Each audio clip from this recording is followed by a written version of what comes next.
तो धर्म रूपी बैल कहता है मुझे कोई कष्ट नहीं होता। लेकिन राजा परीक्षित से देखा नहीं जा रहा क्योंकि बड़े दयालु हैं, देखा नहीं गया। तो चारों तरफ देखने लगे कि कोई दिखे मुझे जिसने इसके पैरों को काटा है। तो जैसे ही पीछे की तरफ घूम के देखा राजा परीक्षित ने, तो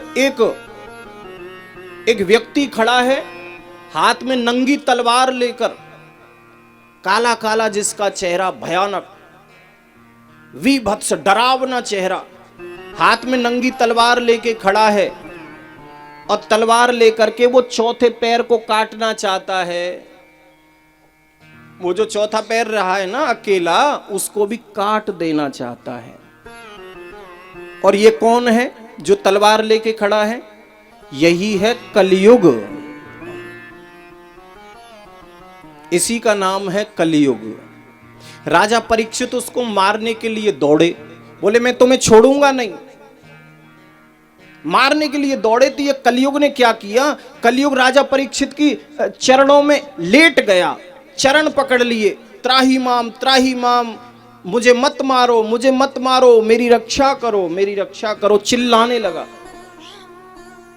तो राजा परीक्षित ने सोचा कि ये तो मेरी शरण में आ गया, और मेरे बाबाओं ने मुझे हमेशा यही शिक्षा दी कि बेटा चाहे दुश्मन भी शरण में आ जाए उसको क्षमा कर देना। कोई दुश्मन भी तुम्हारा शरण में आ जाए उसको क्षमा कर देना। तो राजा परीक्षित ने कलयुग को क्षमा तो कर दिया, लेकिन साथ ही साथ चेतावनी दे दी, उसको सावधान कर दिया कि इस बार तो मैं तुम्हें क्षमा करता हूं, लेकिन याद रखना मेरे राज्य से इतना दूर चले जाना, इतना दूर चले जाना कि दोबारा दिखाई मत देना, क्योंकि दोबारा अगर तुम मुझे दिखाई दिए फिर मैं तुम्हें क्षमा नहीं करूंगा। कलयुग ने कहा महाराज आप क्या कहते हैं? मैं जाऊं तो कहां जाऊं, क्योंकि चारों तरफ तो आपका ही राज्य है, पूरी पृथ्वी के आप राजा हैं, मुझे भी तो कोई स्थान चाहिए रहने के लिए, मुझे भी तो कोई स्थान दो, मैं कहां रहूं? अब राजा परीक्षित ने सोचा कि कुछ ना कुछ तो इसको स्थान देना ही पड़ेगा। इसलिए राजा परीक्षित के मुंह से निकल गया कि जाओ एक स्थान में तुम्हें देता हूं। कलयुग से कहने लगे राजा परीक्षित कि जाओ मैंने तुम्हें एक स्थान दिया, आज से सोने में जाकर के रहो, स्वर्ण में, गोल्ड जिसको हम गोल्ड बोलते हैं, सोना, सोने में जाके तुम रहो। बस एक स्थान दिया कलयुग को। लेकिन यहां पे जो 88,000 संतों को कथा सुना रहे थे ना, कहते हैं कि महाराज एक बात बताओ, सोने में तो भगवान का वास होता है, और जिस चीज के अंदर भगवान रहता हो उसमें कलयुग कैसे रह सकता है? एक जगह दोनों नहीं रह सकते भाई। अंधेरा और प्रकाश एक जगह कैसे ठहर सकता है? तुलसी कबहू न रह सके रवि रजनी एक ठाव। अंधेरा और प्रकाश एक जगह कैसे रह सकता है?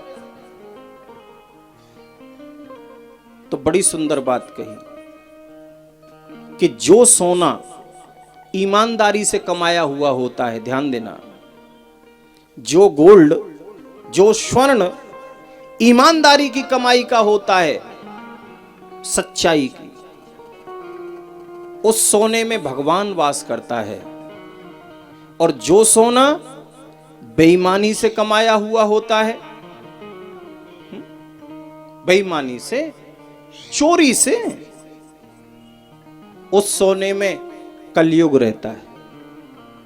अलग अलग भाग कर दिए।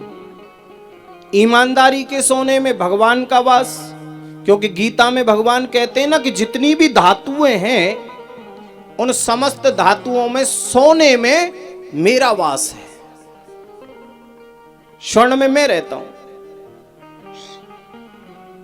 तो इसीलिए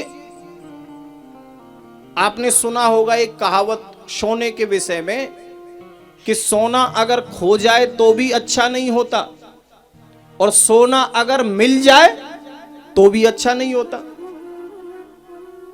तो ये कहावत क्यों बनी? इसीलिए तो बनी,